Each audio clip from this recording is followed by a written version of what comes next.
Welcome to Upgrade Yourself Live, a series produced by Somerset House that help unpack careers advice for emerging and aspiring creative talent with amazing leaders in their field. I'm Sabrina, and today I'm joined by choreographer, dancer, and fashion designer, Saul Nash. Can we have a huge round of applause for him? So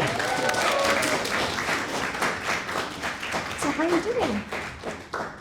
I'm good. I'm awake. I'm alive. We're definitely grateful that you're here today. And I feel like you've had so much going on in the past few months, from your pop-up in Selfridges, from your new project Rituals. Like, how is it with all of that coming out in the last few months? It's been absolutely amazing. I think when you're going through the motions of things, like, it's hard to kind of take it in. But then when it actually happens and you take a step back, it's quite surprising to see how much you can achieve. Obviously, everyone here does know who you are and absolutely loves you. But for the people who don't know, could you do a short introduction of yourself and how you actually got into the creative industry? So, where do I start? Because it's quite a long story. But I'm Saul Nash. I'm 29, 30 in a few weeks. I started with a background in dance. And I actually studied at Central St Martin something called performance design and practice. So it was anything as long as there was a performance at the end of it. But I'd always been into fashion, and I kind of discovered towards the end of my BA that that's actually where I wanted to be. After applying to Royal College of Art, the first time I didn't get in. Then eventually I got a scholarship and I finally got into the RCA. And then whilst I was at the RCA, I guess my manifesto was always about bringing together performance and fashion together. But then when I won the Adidas project and I got to see the world of activewear, like it kind of came full circle and it completely clicked. I kind of found what I was meant to be doing with my life during that period. Now I have a brand called Saul Nash, which creates activewear, which is cut and designed for movement. And I've never stopped dancing or choreographing. So I guess for me, the whole world of the two worlds are one. I don't really see them as separate things. Kind of created what I want to do with my life. Mm-hmm. Yeah. I definitely love how you've combined both performance dance into fashion as well. And like you said, it's what you love, and you've now created that. So I think that's so amazing. So let's start from the beginning. I'm guessing dance came first, right? Yeah. So you're a self-taught dancer, right? So yeah, it started that way. And then I studied dance in school. Mm-hmm. And then I actually went to join a dance company, which I stayed in the company whilst I was studying performance. Okay. So I'd always been dancing. I actually made a choice not to go to dance school because I had many streams of creativity that I wanted to explore. So through the company, I was exposed to like different worlds of dance, and also through luck.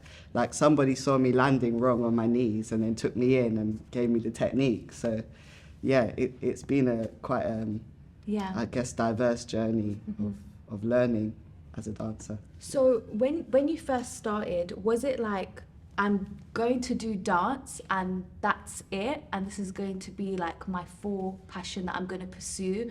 Or was there a time before that where you're like, okay, what am I going to do? Or do I want to do dance full time? Were you juggling other jobs at the same time?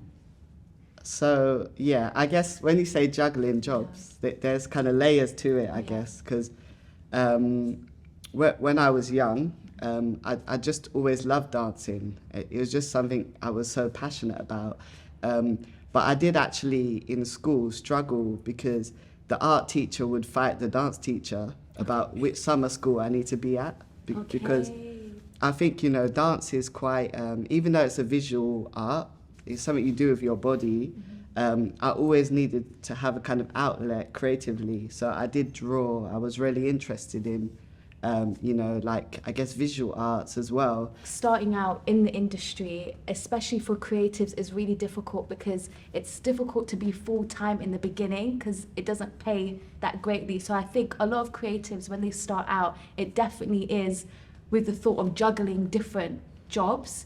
And during that time period, I would want to know like your mindset on how you pushed through. I know you mentioned like what your friends said and stuff, but in that moment, like how did you push through and was like, no, it's gonna be worth it. It's gonna happen one day. It's a bit like what I said to you in that room. Yeah.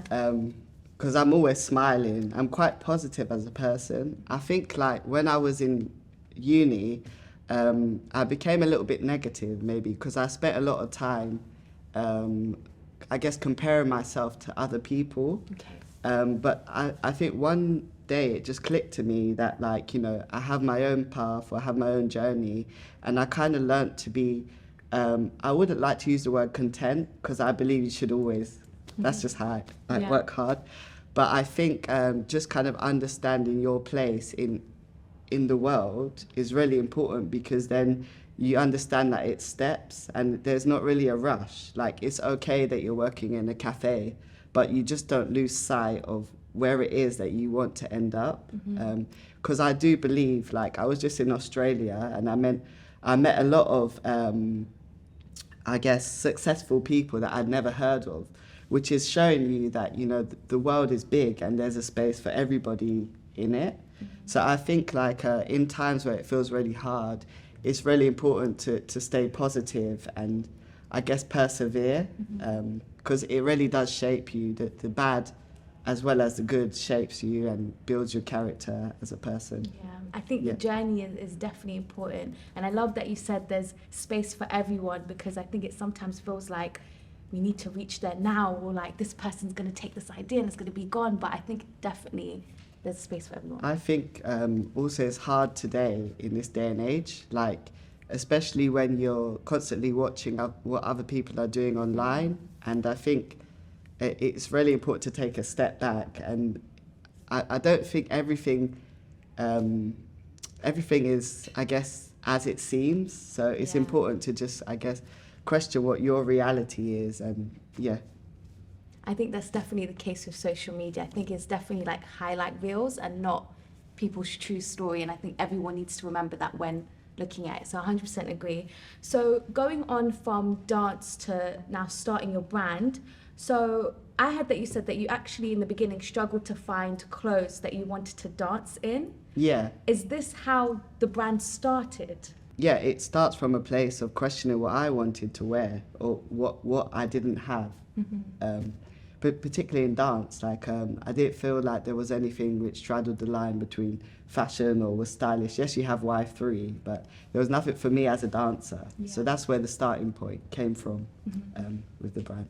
Amazing. And when you first got into it, because I know you've come from a performance and dancing background, and now you're going into fashion, which is a whole similar in the creative industry, but a whole different aspect of the creative industry. How did you go into that, knowing that you've come into performance? Did you feel nervous or? I think anything new that you're going to go into, you're always going to have an imposter syndrome. And I guess not coming from a background in design, physically, like fashion design, I had costume in performance, but you're always going to have this idea that you might not know things. Yeah. But then what you realise is not possible to really know everything. So then when you find an area that you really enjoy, I then started to kind of look into it or try to specialise in it. And I realised it's actually the hours that you put into it that kind of shape you or give you your skill and craft.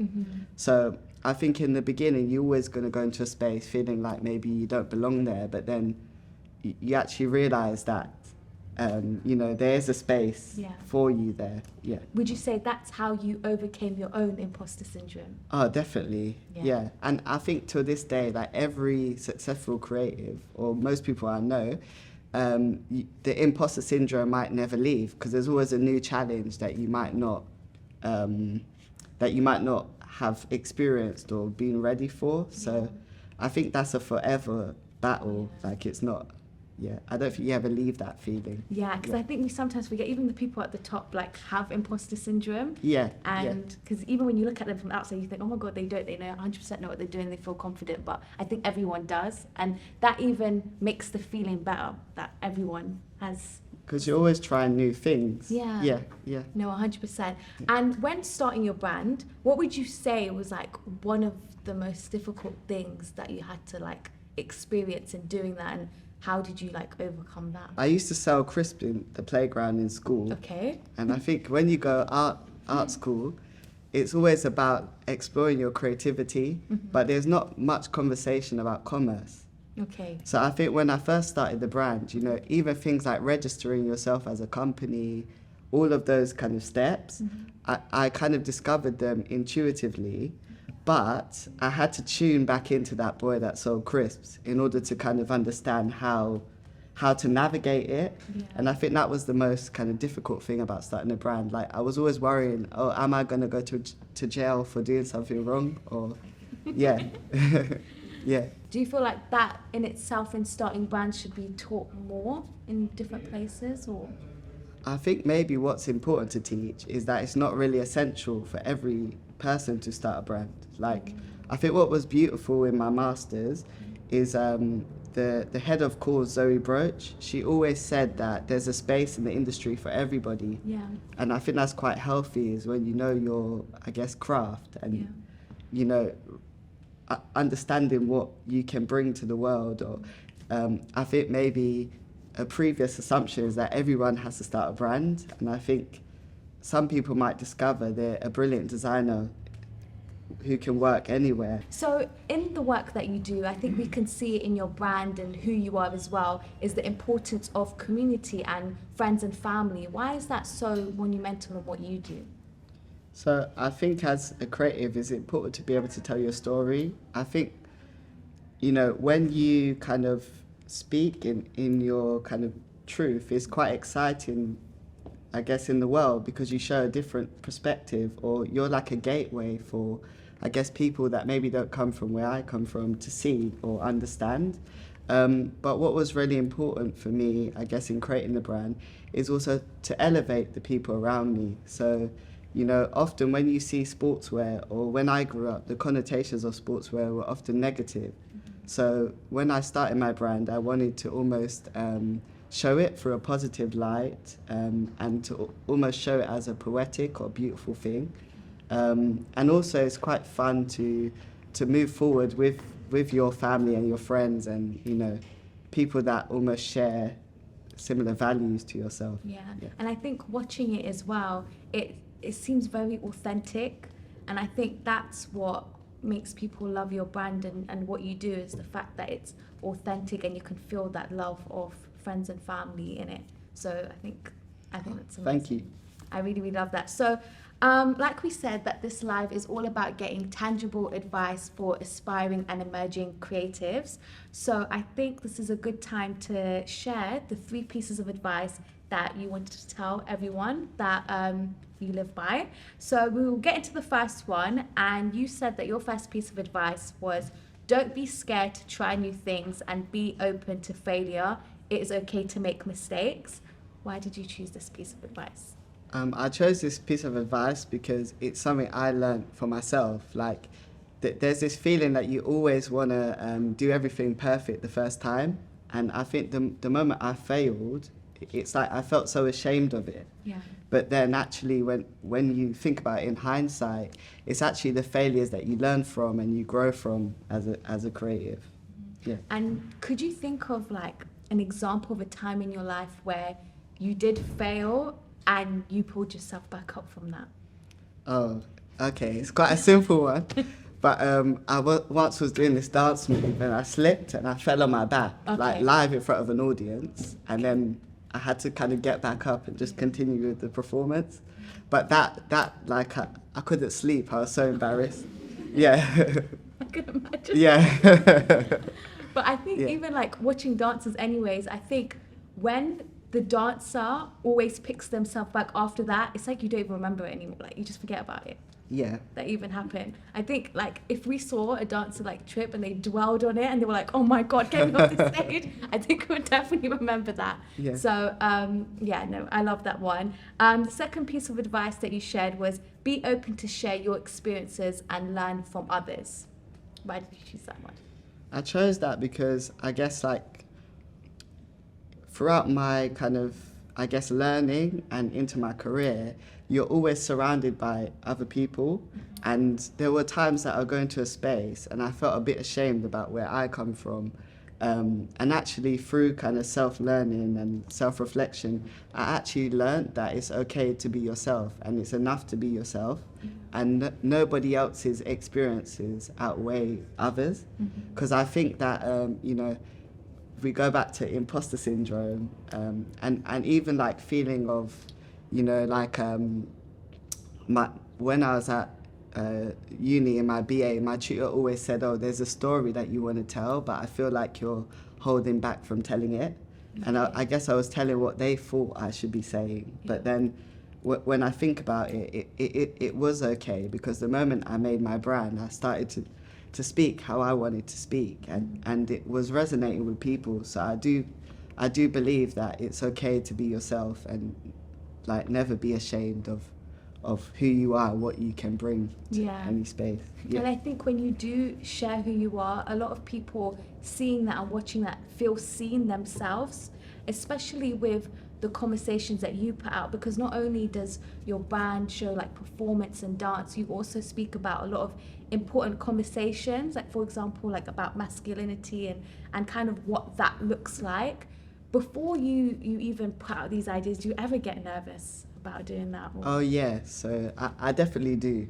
Like with the twist season, which had the two guys kissing. Yeah. Even though we live in London, which is really a progressive space, it was kind of like ticking on my nerves. I was like, oh, is my cousin gonna phone me and be like, what the hell did you just do?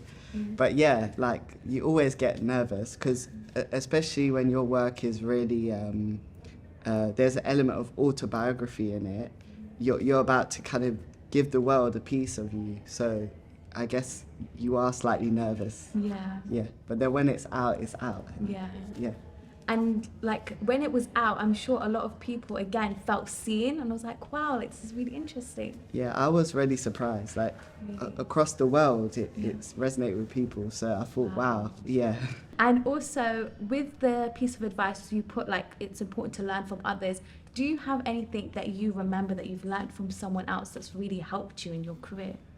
So like I guess when it was thinking about building a brand or these kind of things, I had a Korean friend in my BA who introduced me to so many different brands. Like he'd go in the library and open books of like a kind of avant-garde fashion, and I had no clue about all these brands, and he really opened my eyes to them.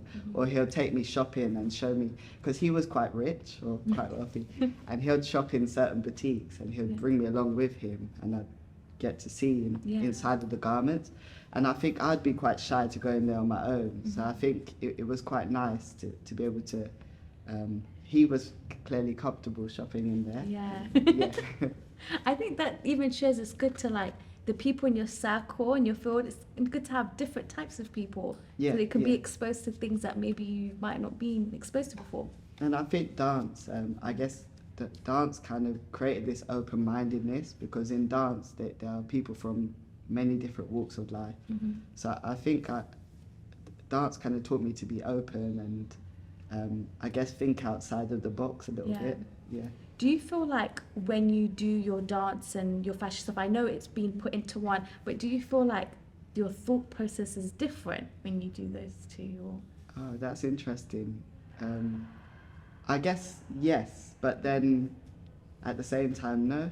It's in the middle, because, you know, when you design a garment, in a way, you're thinking choreographically about how it's going to move. Even though sometimes it gets really technical and like boring, I guess, you're still thinking about, you know, how the thing is going to move.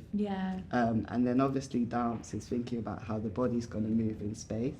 So really they are linked, because a garment moves in space. So I don't really have too much of a different thought process, but design actually acquires some really kind of logical thinking. You've got to think through the construction of things and how they're built, whereas movement's slightly more organic. I think that's really interesting, and I think especially with your brand, because it combines movement and fashion, I can tell that it would be kind of into one. So yeah, no, definitely. So your last piece of advice that you wanted to share was work hard and enjoy the process. Was this something that you had to learn yourself, or were you always quite, gonna work hard and enjoy the process? I think, right, so with that's a kind of, it's a good piece of advice, but I might add something to this. Okay. So I'm the kind of person, I like to work hard, and I'm very obsessed by what I'm doing. Like I'm quite. Yeah. So I think it's important to work hard, and you must enjoy. You know, if you're going to put so many hours into something, it's important to enjoy it. But I guess where this added layer is sometimes you need to know when to take a break. Yeah. So those three go together. Yeah. But I do believe that, you know, where the working hard comes from is that if you really believe in something and it's worth the time, you should really put the time into doing it, because in the end, I believe it will pay off. Yeah. And how do you think you find the balance between the work hard? I'll be honest, I haven't really met that yet. You know, I'm starting to learn to do what other people do, like going to a spa. Or, Okay. Or taking a coffee on the weekend. Yeah. Like what regular people do. But I haven't found like Something to. I'm actually learning to do that. And also it's important because then you question, you know, what do you like? Like what kind of music do you like? What kind of books do you enjoy reading? Yeah. You have to allow space, because it's that space that actually creates the inspiration for you to like do what you're doing. Yeah. So yeah. And like it's similar to what like we were talking about in the other room about how when you really enjoy what you do, it doesn't feel like work. Yeah, so it's true. I can imagine why it would be hard to find the separation between work and rest, especially if you're enjoying it. Yeah. But then also I think like things like going to a gallery, it's still rest. I guess it's sometimes how you perceive things. Yeah. Because like if I go to another fashion event, it still feels like work. But really, it could also be a moment to be inspired. Like going to another designer's show, sometimes it's inspiring to be able to see how somebody else does something, if that makes sense. Yeah. And two in one. And I just wanted to like touch on the enjoy the process, because obviously, like you said, I feel like you've got something going on and then you have something going on after that, and it's like a whole like whirlwind journey. When do you take the time to enjoy the process? Is there anything that you do to take a step back into like, and I kind of look like, wow, this is what I've achieved? I think it might be when we go like for like a staff drinks or something just reflectory of that moment, even though we haven't done it for a little while. But that kind of step back is a great moment. Or like if I take a couple of days off after a really intensive project, I'm thinking. My problem is I can never switch my mind off, so I'm always thinking. And I think, there's always space for reflection, or that moment when you're with your family kind of celebrating or having a drink to celebrate what's happened. It kind of sinks in. It's very humbling to have like your family or your friends around you, because they kind of, sometimes you can't see what you're doing because you're so ingrained in it. And what they do is remind you that it's quite an achievement that you're setting, because you can't see it because you're quite like in it. I think that's a really good way to kind of like look from the outside, is getting like your friends and family to tell you. Again, that's a nice way of like feeling that gratitude of what and they tell you the truth, which is great. That is true. That is true. Something that maybe someone else might not be scared to tell you, but your family will never speak. Nervous to tell you. But thank you so much for sharing those 3 pieces of advice. I feel like that was really beneficial for a lot of people here and myself. Saul Nash, thank you so much for being here and sharing your tips and advice. I feel like loads of people have taken so much away from it, and thank you so much for being here. Can we have a round of applause?